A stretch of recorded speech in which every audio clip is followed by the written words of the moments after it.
السلام علیکم دوستو، میرا نام ہے عاصم اور آپ دیکھ رہے ہیں عاصم چوائس چینل۔ دوستو امید کرتا ہوں سب خیریت سے ہوں گے۔ دوستو اس ہفتے خبر آئی ہے جس نے ٹیک کی دنیا میں ایک دہلکہ سا برپا کر دیا ہے کہ امریکن کمپنیز نے ہواوے کمپنی کے ساتھ اپنے تمام معاہدے ختم کر دیے ہیں۔ اس میں نہ صرف ہواوے کے فونز ہیں بلکہ ہواوے کے تمام لیپ ٹاپس، کمپیوٹرز، میک بکس وغیرہ بھی شامل ہیں۔ ہواوے جس کے فونز امریکہ میں پہلے ہی لانچ نہیں ہوتے، لیکن اب امریکہ نے اپنے تمام لائسنس جو کہ امریکی کمپنیز کے ہواوے کے ساتھ تھے واپس لے لیے ہیں۔ اس میں مختلف امریکی کمپنیز شامل ہیں، مثال کے طور پر گوگل ہو گئی، مائکروسافٹ، انویڈیا، کوالکوم اور ARM شامل ہیں۔ اب سوال یہ اٹھتا ہے کہ امریکہ نے ایسا قدم اٹھایا کیوں؟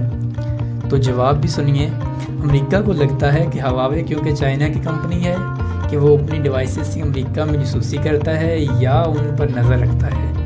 ہواوے جس نے سال پہلے ہی اپنا آپریٹنگ سسٹم کے بارے میں لوگوں کو بتا دیا تھا اور دنیا کو اس نے بتا دیا تھا کہ وہ اپنا ایک آپریٹنگ سسٹم بنا رہے ہیں، اور اس کو حتمی شکل دینے کے لیے ہواوے نے اس کا نام اب ہانگ مینگ بھی شو بھی کر دیا ہے، جو اینڈرائڈ کی طرح ہی کام کرے گا۔ اب سوال یہ پیدا ہوتا ہے کہ اینڈرائڈ میں تو پلے اسٹور ہے جس میں لاکھوں اپلیکیشن ہمیں مل جاتی ہیں، تو ہانگ مینگ کا کیا؟ تو دوستو ہواوے ایپ ٹور نامی اپلیکیشن سٹور سے بات چیت کر رہا ہے، جس میں ہمیں پلے اسٹور کی طرح لاکھوں تو نہیں، کروڑوں تو نہیں، لیکن ہزاروں میں اپلیکیشن ضرور مل جائیں گی۔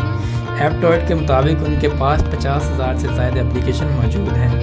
تو دوستو ہواوے کا مستقبل کیا ہے، یا ہواوے مستقبل میں کیا قدم اٹھائے گا، یہ تو وقت ہی بتائے گا۔ ملتے ہیں نیکسٹ ویڈیو میں، تب تک کے لیے اللہ حافظ، سے پازیٹیو۔